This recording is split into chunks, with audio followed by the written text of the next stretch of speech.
Guys, nasa lanta kami ng tornado. Buti na lang hindi talaga masyadong malakas. Ayun o, nasira yung mga money tree sa labas ng bahay. Ayun, sira din. Look. Oh, nabali kasi umulang kahapon. Sabi kasi may tornado.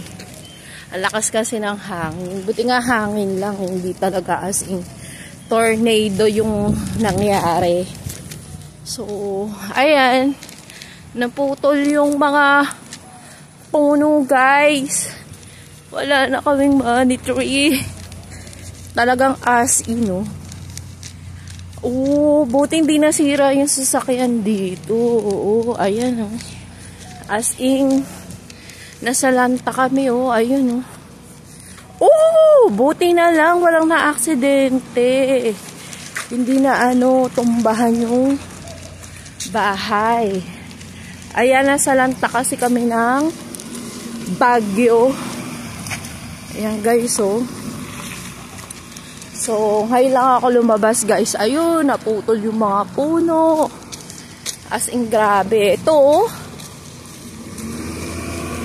Wow.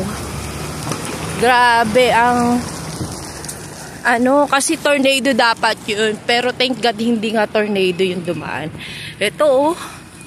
Grabe, nabungkal yung puno, oh. Wow.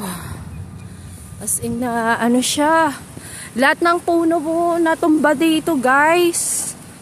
Oh my gosh. Buti na lang sa harap, hindi natumba mismo dun sa bahay. Ayan, oh. Ayun, nabungkal din, oh. Ayan, nadaanan kami. Kaya, thank God kasi ligtas kami kasi ang daw kasi is tornado talaga yung dadaan. Sobrang lakas, hindi kinaya yung hangin.